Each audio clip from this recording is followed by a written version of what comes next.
Okay, good evening. Welcome to a brand new episode of the Fine Leg Show. We took a break last week because of some reasons, but we are back this week. Actually, we took a break only because we were supporting the girls while they were playing in the final of the Under 19, in the final of the Under 19 Bilateral Series, and I'm sure I've touched Naomi's heart by saying that a good reason why we missed the show, I guess. That's a justifiable reason. Okay, that's good to know. But welcome to a brand new week of the Fine Leg Show. On Monday, we promised that we'll be here to talk about what's happening in the world of cricket locally and maybe a bit of international cricket. International would say Nigeria is not having the best of times in the Under 19 World Cup, but it's the first time for them and it's a learning process. Have you followed some bit of the Under 19 World Cup, Naomi? Yes, I have, and specifically, actually, Nigeria. It being their first time, I think they're there to just see what happens. But by so many strides, I feel like they've put up a good show. I mean, for a team that just started playing cricket a few years ago and they're already into the World Cup, I think it's something that they need to brag about.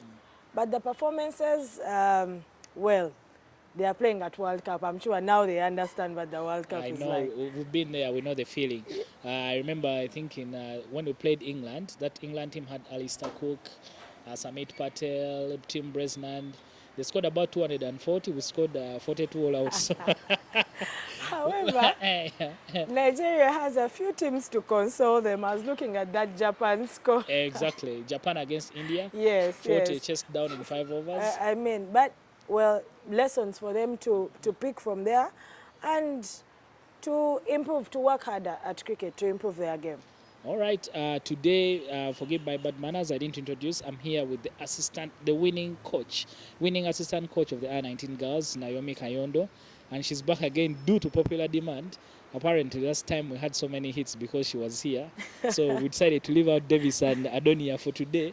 We'll see how well we shall do with only her. But today we'll be discussing the impact of the triumph of the U19 girls, and the touchy topic that people want us to talk about, the leaving of Steve Tikolo from his post as the coach of the Cricket Cranes. Send us your feedback. We'll read it out and we'll be able to discuss that with Naomi Kayondo. But we'll start with how well the tournament went for the ladies. Naomi, can you give us? For you, that was the first time you were really coaching.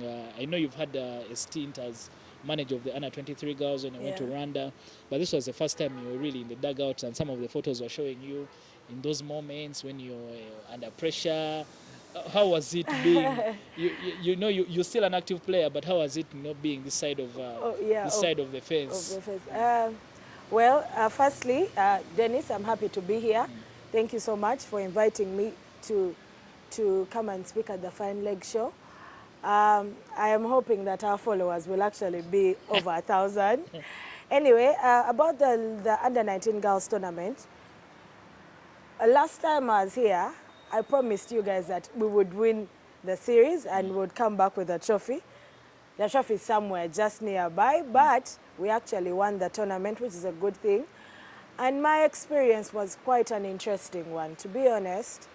Being on the other side of the fence was quite a good experience. Sadly, Kenya didn't show up, but it was just 2 teams from Uganda and 1 from Tanzania, and it was a week of good cricket. The Under-19 girls that I was coaching at an assistant level put up a good show. However, it was games that had a lot for us to learn from. The pressure moments were there, especially the first time we played Tanzania. And also the final. It was pressure. Okay, coaches do a lot of work, honestly speaking. However, in the final, there was a lot of pressure. We didn't bat so well, we didn't start so well, but thanks to very other brilliant players that held the pressure for us and were able to contain the situation. And we pulled off a win. I thought the girls worked hard anyway when we were in camp. And the tournament was a platform for them to showcase what they had been working on. The select also came close, to be honest. If they had beaten Tanzania in the second game, maybe it would have been an all-Uganda final. But they came close. They also put in energies, and they lost the second game to Tanzania. But it was a painful loss, a really painful one, because the girls were just wailing after losing. But they learned lessons from there, and they kept supporting the other teammates. And all in all, I would say Uganda won. Okay. That's good to know. We wanted to, in terms of where would you rather be for you? Would you rather be this side of the, where would you rather be over the rope or behind the rope? I think that's still very hard for me to decide. However, I would like to be in the field. At my level, I'd like to be in the field, and I honestly enjoyed being on the technical bench for the under-19 girls. In any case, it was also a learning curve for me as a new coach. It was a learning curve for me, and I've gotten to experience things that coaches go through when they are telling us to do this and that, and see how players' reactions are, how some players are quick to take in instructions and others are not. It was a basically good learning curve for me, to be honest. However, I would still like to be in the field. Are you having ambitions of someday coaching the lady cricket cranes? Oh yes, in the future it is one of my goals, really. However, it's a future plan. It's something to achieve in the future. But yeah, I think with this start, as the experience builds, I think I will be in position someday to coach the lady cricket cranes. I didn't watch many games, but only watched the final game against Tanzania. But I saw the potential is really there. Is it time for us to, we have girls go through generations. Do you think this generation is ready to, step up and join the lady cricket cranes, or they will need some time before they are actually, into their full internationals for the lady cricket cranes?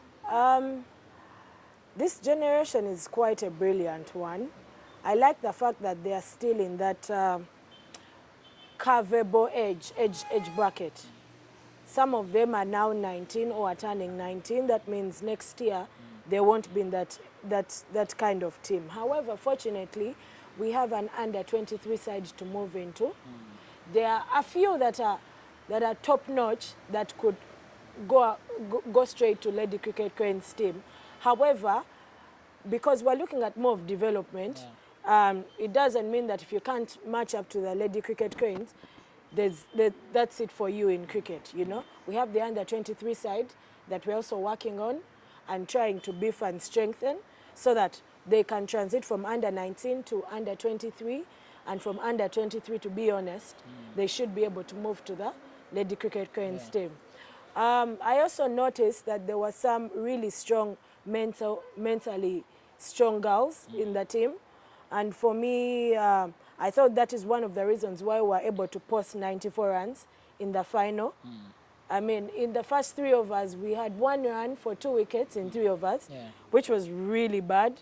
But to have a number 3 and 4 that came and stabled the game and kind of worked with the pressure and got us to a score of about 50 in 15 runs, to be honest, was a good thing. And I saw mental strength, which I, for one, I find a fundamental.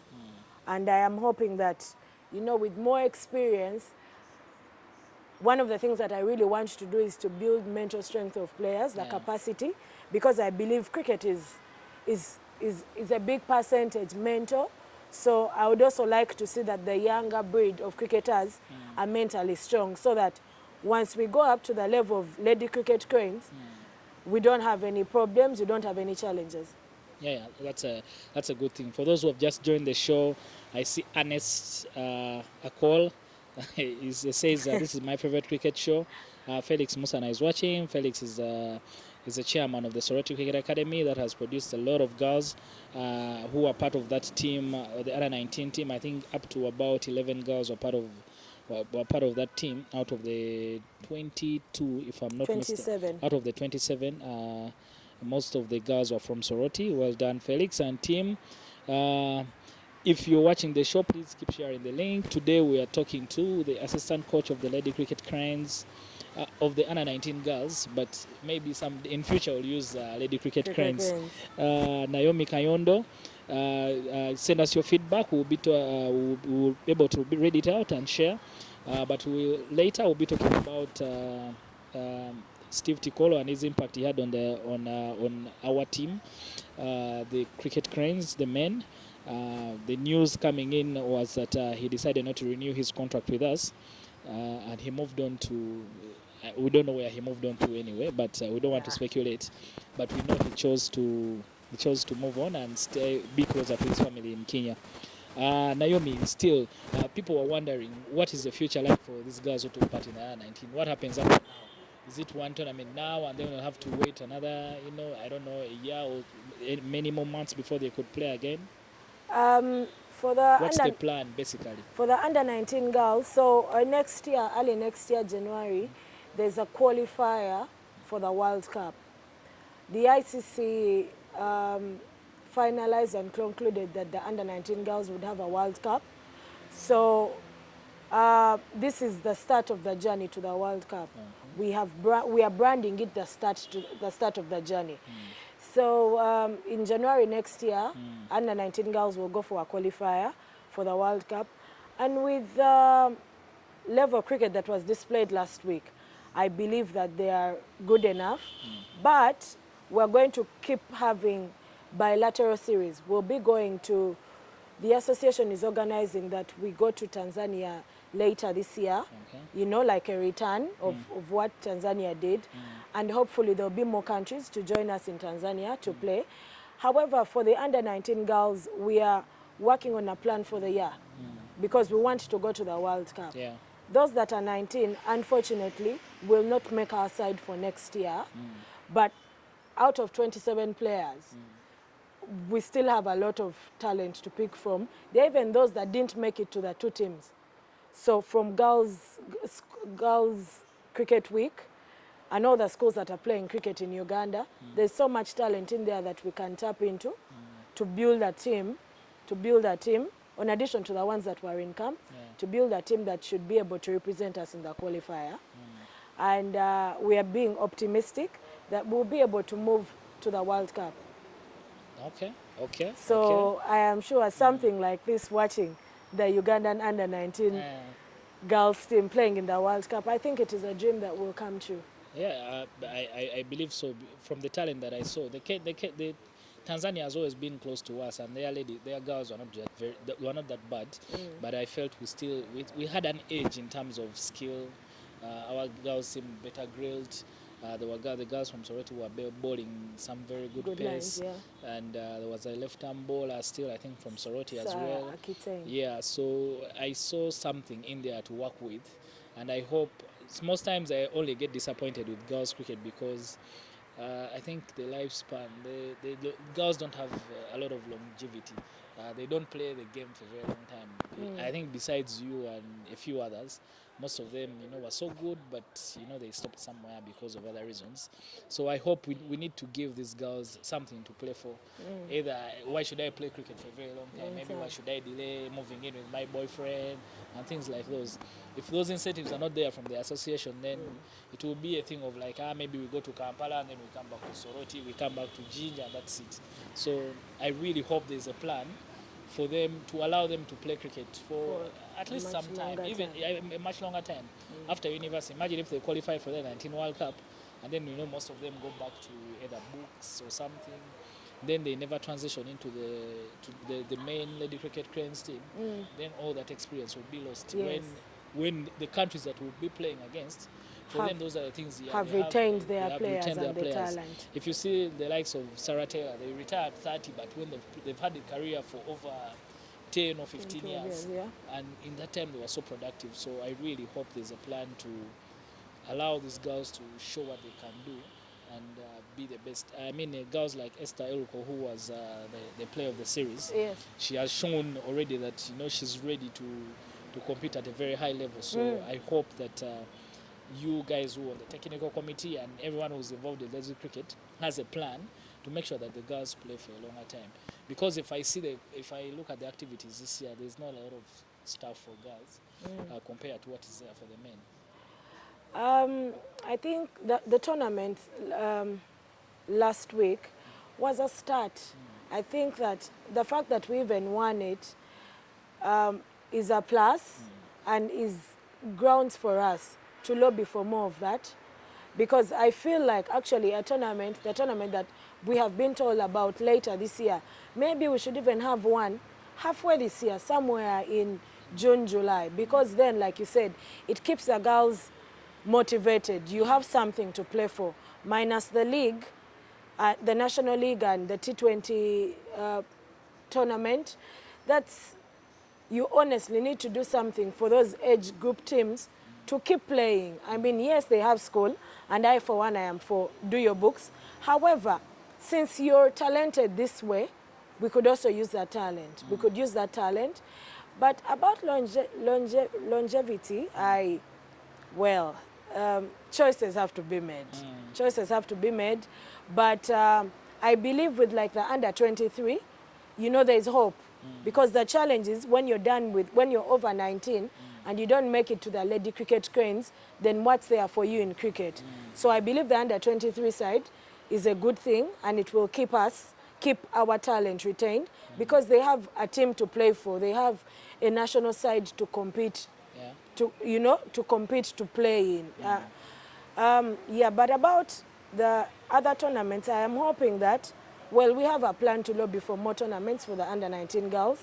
I think the more you keep them engaged, the more reason they will stay playing cricket. But if you just let them be, they probably will run away. But we are lobbying for at least another tournament halfway there.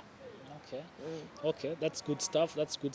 And we are also tasked with following up on these players, one in school, but also in the league, in the T20. And like I said, those that are exceptionally good, there's nothing hindering them from playing at the highest level. To be honest, I started playing at the national team at a very young age. So for me, if someone is good, it honestly doesn't matter how old they are, as long as they can deliver. So the Lady Cricket Cranes is also not a goal too far from them. So for those that are exceptionally good, I think they can fit in. There's no problem there. Someone asked, I think last week, why we don't have players anymore from Ivy schools. I don't know what Ivy schools means, but I'm thinking where you came from, Budo, Gayaza, and the likes. How come those Ivy schools are no longer? There was a girl from Gaza who was on the team, yes, right? Yes, there was a girl from Gayaza, there was a girl from Ndeje. Yes. Sadly, there was no one from Budo. Those Ivy schools, I think Gayaza, Budo, Ndeje. I think that's mostly it. Yes. Because Gayaza used to have about close to 8 girls on the team. Now things have changed. changed. What has changed? For I those think that do not know. For starters, I will speak for the case of Budo, because I was coaching the Budo girls before Cricket Week. However, the selection of players, like the squad that trained, started from Girls Cricket Week. Sadly, Budo didn't qualify, so they didn't play Girls Cricket Week. But I know for certain that had they played, they would have selected players from Budo. But the platform, that was the platform from which they selected the girls that went into camp. And it's from the girls that went into camp that the 2 teams were selected. So sadly, the Budo didn't make it to Girls Cricket Week. And this year, I am hoping that we'll work and get there. But Gayaza did. Yeah, Gayaza did. Yeah, and maybe 2-3 of their players showcased some good cricket. Unfortunately, one must pick. Ndeje did, because there's a girl from there called Maria Mwesije. And I think that the Ivy schools are kind of loosening out on the sport part of it, to be honest. I go to Budo to coach them, and they come out at 5:30. Now, it only takes a heart of maybe an OB or an OG to actually keep going there, you know. Unlike back in the day, we used to do school seriously, and there was time for sport. But now even the Wednesday afternoon that we used to have free at Budo is no longer free. So I think the Ivy schools are doing a lot of academics and kind of forgetting the sport part of it, which is a bit sad. But we still encourage the cricketers, you know, to come out and train if it's camps in holidays, to come and play, so that when they go back to school, they're already in the groove. But yes, we definitely need to put in some more effort, talk to head teachers, kind of make some reservations for sportsmen and sports ladies. Is it an issue that you don't have players coming from Ivy League schools, or whoever comes through is fine? Sometimes there's been a debate that those that come from Ivy League schools are easier to deal with than those that don't. Is that so for you, who has been at least even part of the coaching? Yes, after I coached, to be honest, yes, players that come from these Ivy schools are easier to work with. However, as a coach, you know, you're trained to work with all categories of players.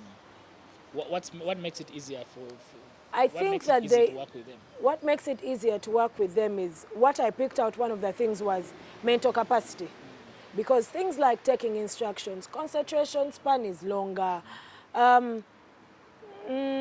Those that are like from mixed schools or single schools, the way they relate with their teammates is different. Some of them are actually very good leaders.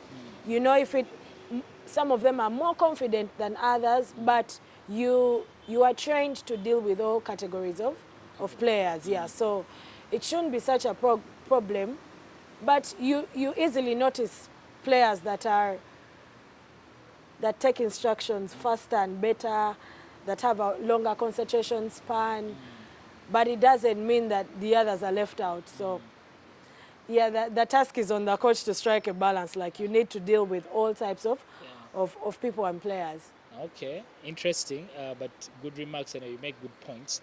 I hope there's, I think we're just, for me, I would feel we're not intentional in terms of trying to get players from these schools. When the school administration is not welcoming, you're like, instead of going to Budo, let me go to Budo SS where they are more welcoming. So, but you just need to be more intentional in terms of, I mean, Budo has a cricket ground in the school, so how hard can it be to really coach girls? Even if you're there for 30 minutes, maybe those need 30 minutes and those outside Budo may need 2 hours. So we were just, I always felt we were not intentional. Same thing happened with Mwiri, that cricket was going down because we were not intentional about keeping the spirit alive.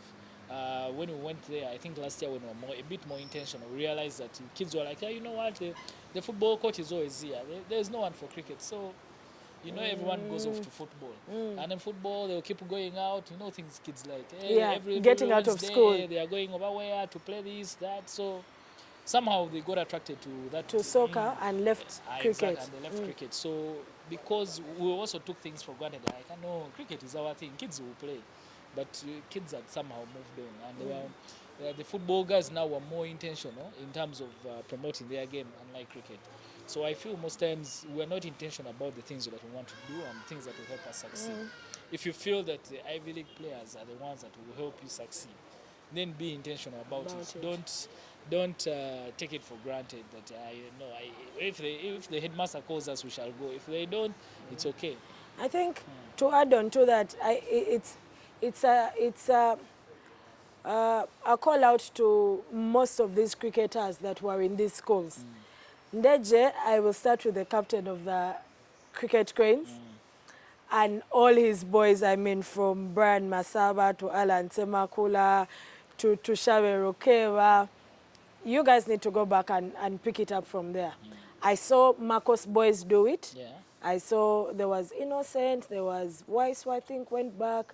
There's Solomon Kahuma. You need to go back and do that for the boys and the girls. Marcos girls, Diana Musime, you need to find a way of revamping cricket for ladies in Marcos. But Gayaza, Belinda, Lutaya, Jackie, Nachito, Charity, Namulisu, Then there was a younger breed that had the girls that play in Pioneer. Lelia, yes, you need to go back. Then for Budonians, Mayaja Abu, Alpha Doa, Ham Kayondo. With the ladies, Ali Zalilian, Barbara, when you get back here. And you know, we need to do this. If we don't do it ourselves, Okia, you need to help us with Budo. He's more Mwedian than But if we don't do it, you know, then no one is going to do it. Exactly. If we want to still get players from our schools, you know, we need to be, like you said, we need to be intentional about it. Exactly. I totally agree. But I know sky is the limit for the girls. We wish them well. I think if we keep doing the things we're doing, I imagine if the girls went to Tanzania, they played and won there, it would be very, if they are qualifying on the African continent, we would be thinking of what, probably Namibia or Kenya as the only other opponent out of Africa. And I feel at that level, I think they're still much better than them. So there's a very big opportunity for them to make the World Cup. Yes. And I hope they can, you know, understand what that means and they grab that moment for themselves. Now, switching quickly, Naomi, 2 weeks ago, I mean, news broke that Coach Steve Tikolo had moved on from his role as coach of the Cricket Cranes. First of all, what are your thoughts before we go into the detail? As a cricketer, were you disappointed or were you surprised? I wasn't surprised, but I should say I was disappointed.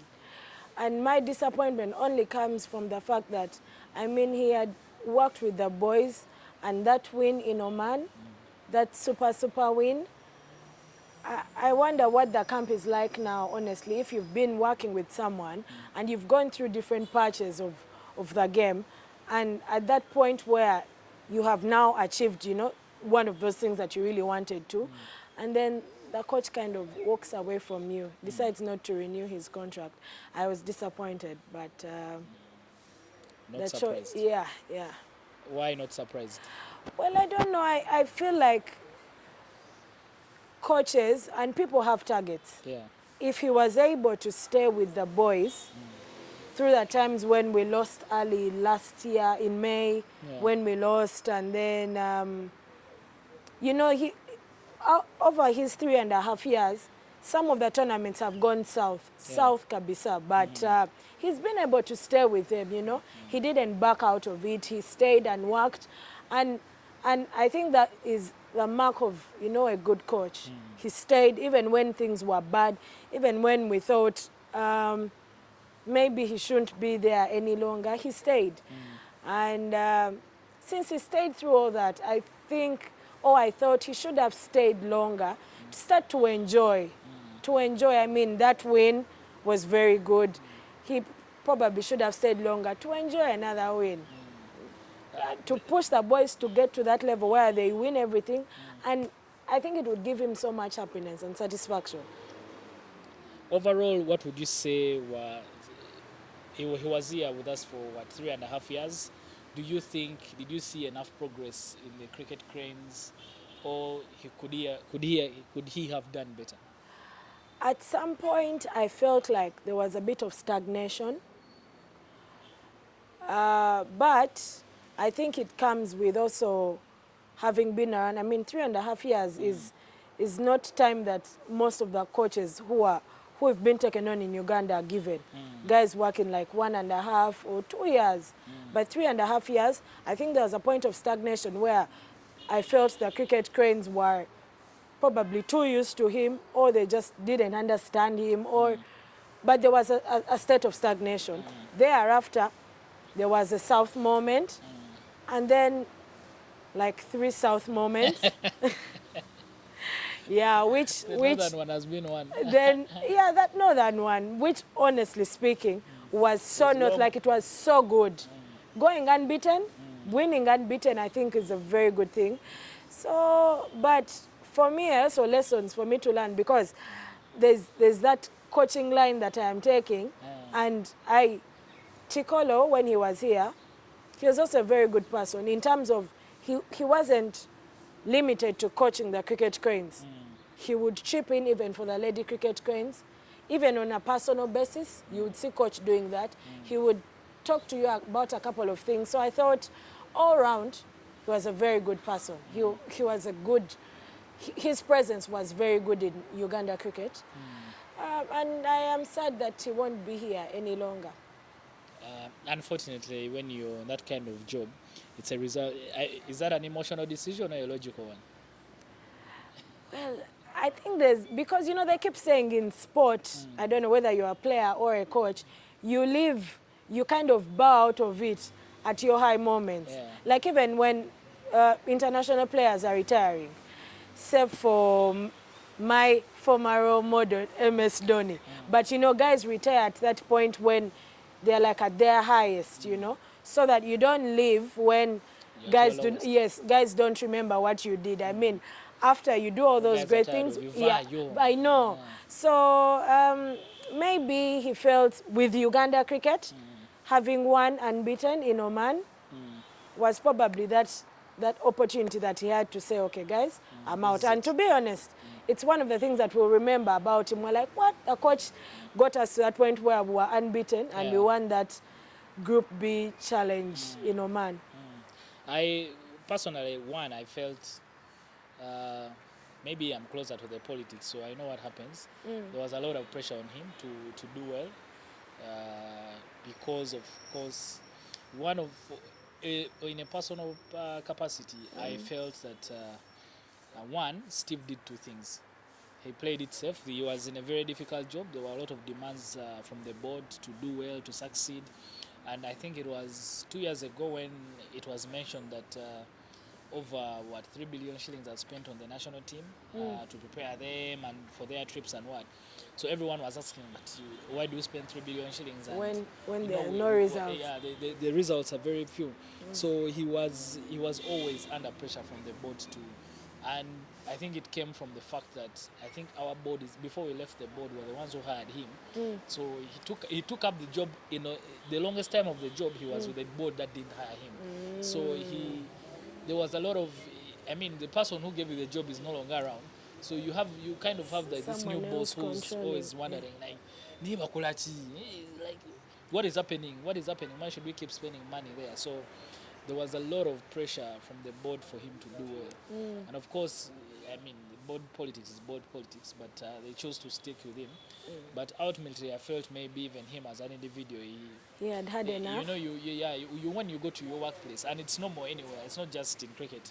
If your boss is constantly on your case, you keep wondering whether I'm here for the money. You just step for the money. You stop thinking of of even being creative in the job. You say, I'm here for the money. So there was a lot of pressure on him to perform.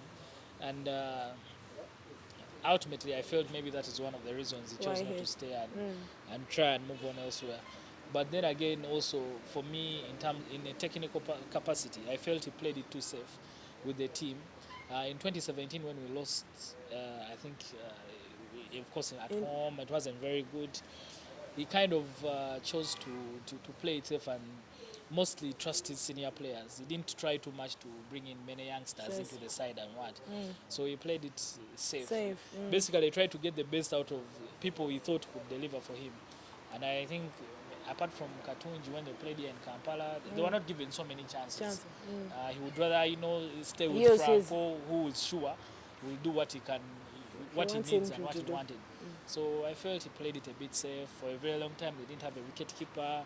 They just kept trying, and here Otwani is here and there, and I felt he could have done better. Maybe he couldn't do that because, of course, of other things. There's too much pressure on you. You're like, man, if I keep trying things, I may end up being out of the job. So ultimately, the coaching job for Uganda cricket is not a very simple one. I feel there's a lot of pressure, most especially sometimes from the politicians, and even, of course, our fans friends of cricket, they'll be bashing you every day for results. So it becomes difficult when you don't feel to strike a balance between all those things, exactly. the pressure, fans, exactly. players. However, well, I will definitely miss him. His presence was, I think, it had, you know, and There's no also doubt Ugandans have his, a lot of respect for him from when he played, and of course yes, what yes, from when he yes. played, and of course the few things he did as what he did for us as a team. Somehow the team had become a small family, but now I mean you have to move on as players. But yeah, you have to move Yeah, on. yeah. As players, well, they'll need to give themselves time, but the thing is, regardless, we move. I mean, we have a tournament to host Yeah, in exactly. a few months' time. So, oh, and then they're also going away Yeah, somewhere they're in going away Feb. next month to Qatar, so they will need to have a coach when they're down there. So in the interim, Davis Turei now is in charge. What do you think about the appointment? Davis has been the coach of the team before, but what do you think about the appointment? Well, I think that there should be room. My opinion is there should be room to give opportunities to local coaches. Okay, most of these coaches, sometimes the association invests in them, so you send people out to get them to study and train and get this experience. And I think there should be a platform to get these local coaches to actually coach. So appointing Davis as the interim coach, I think, was a very good appointment. He's had a stunt with the Cranes Yeah, anyway yeah. before. It Did didn't end seem, well. yes, it didn't seem to end well. Ended in tears. It didn't seem to end well, but I think that there should be an opportunity, you know, for the local people, because, you know, he understands the players. I'm sure even Tikolo did, but he understands the players, and it's an opportunity for us to also to build our capacity, I mean, you have, it was back in the day, it was 3 legendary Kenyan cricketers coaching Botswana, Uganda, and Rwanda, and I think even Kenya itself, to be honest. So if, you know, their capacity has been built to a level that they can actually get out and coach somewhere else, it starts with home. So I think the appointment of Denis Musali is a good one. Of course, I wouldn't know the politics, but I am waiting to see who will be appointed head coach. But it would also be nice to keep him there, really, to, you know, not just interim, and then when the other guy comes, you send him away. At least let him be an assistant. And so guys learn. What I've seen, like FUFA, they always have, oh, I met Coach Jonathan just the other day. But they always have, so the assistant coach and like the technical bench is really local coaches, you know, and local people. I think that they learn from these coaches, and when the time is due, they later take up. So I am hoping that actually Davis could actually be given a longer opportunity to work with the boys. Yeah, true. I think it's about building local capacity. And Davis, by the way, is a level 3 coach.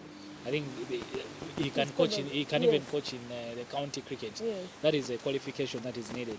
So we hope he can really do a good job. The first time, still, I remember I was on the board when I was given the opportunity. It didn't go well, but that opportunity, if I remember correctly, it didn't go well, not because of his capability, but because of other things. Right now, I'm sure Davis has worked on those, and he's been to Rwanda. He was coaching there. So I'm sure now he's polished and is more mature in terms of conduct. To handle the boys. And he will be able to do a very good job. I really, really pray that it all goes well. But I don't know if he will stay in the job longer. That's where he's interested in being. I know he likes a lot of development, so we'll see how it goes. But I am reliably informed that he will be with the team in Qatar. And then by the end of Feb, we will have a new person. And the people who are, you know, clamoring for this job are very high profile. So I believe we can only go better from where Steve left us. And since we're playing at home in July, it will be very good, I think, for us to give our very demanding fans something to talk about. Yes. Then finally, your parting shots before we leave. Tomorrow? Are you playing in the Mini League? And which team are you playing for? Okay, I have gotten like 1 million invites from the Murray League. From which teams? Has mine sent you an invitation? Which team are you in? Mpala? No, Impala, I think they invited me to be their coach, I think. Yeah, okay. But anyway, Muniga, Suisi, and other team, I don't know most of the team names. However, it will be nice. I will definitely show up at the Murray League tomorrow.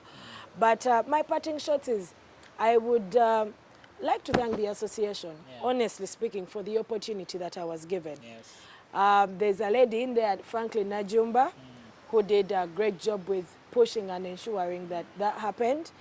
And Najumba is Women's Development, Development Officer. exactly. And Franklin, I think that we're taking They may think she's the a right politician. direction. Yeah, she's a Women's Development Officer. I think we're taking the right direction.